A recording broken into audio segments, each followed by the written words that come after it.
I remember there were points in my life where I felt like I'd never have peace.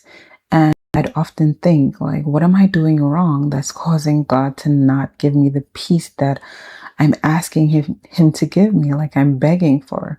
I was carrying so much stress, so much anxiety. I had questions that I needed answered, and I had no answer. I was on the verge of giving up. And I understood in the moment why so many people give up on life.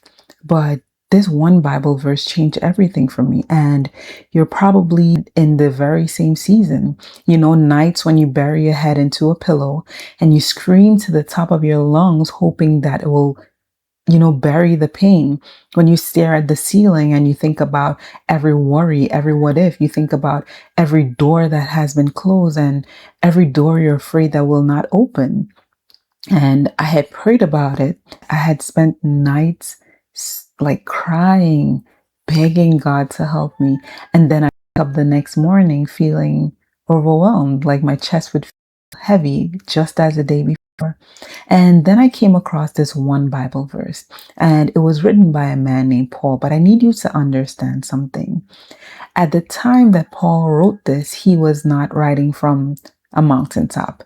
He wrote this from a prison cell, like chains on his wrists, no guarantee that he would ever walk free again. And it's a similar feeling to how I felt mentally. Like I had chains around my mind, and there was no guarantee that I would actually have the peace that I've been praying for. And it's from this exact place where Paul says these words. It says, "Do not be anxious about anything. Instead, in every situation, bring it to God. Every fear, every need, through prayer, and do it with a thankful heart. And the peace of God, a peace too deep for the human mind to explain, will stand guard over your heart and your thoughts."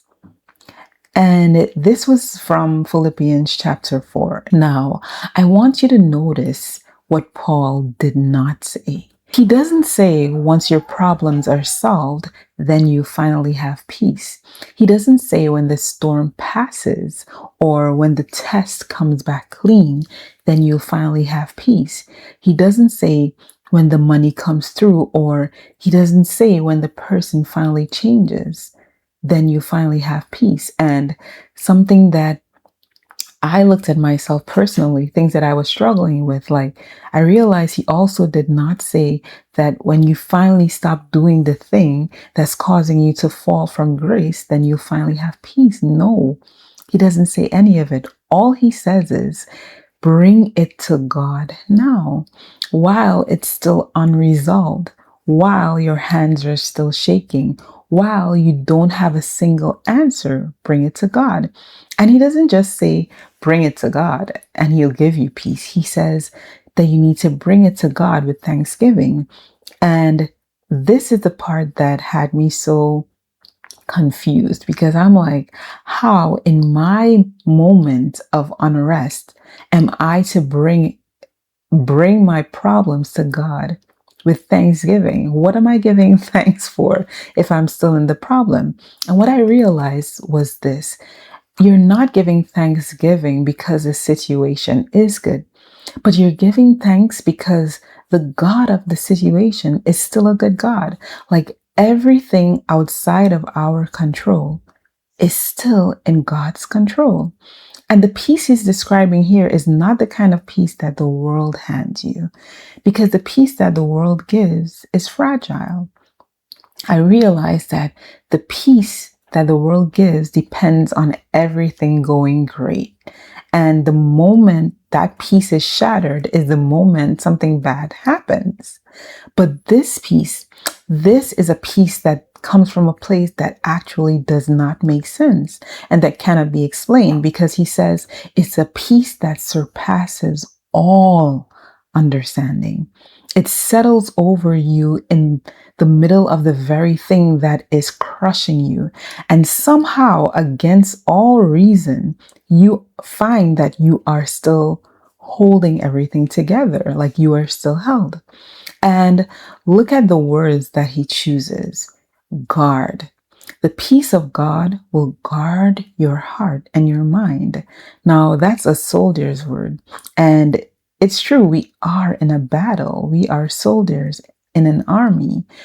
And I looked at it as a picture of a sentry standing watch at the door of your soul, refusing to let fear back in. Here's the freedom in it. You do not have to manufacture that peace.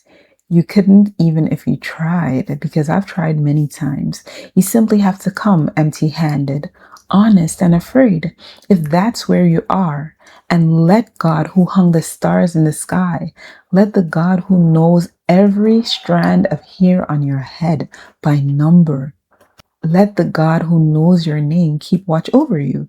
So if you feel like peace in your life has been a stranger for a while, if your mind won't stop running, let me leave you with the same words that were once left with me.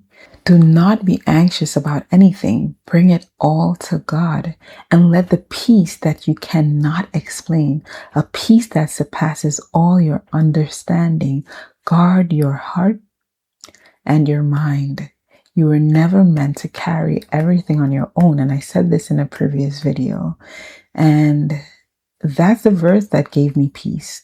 My prayer is that it gives you the peace that you've been searching for.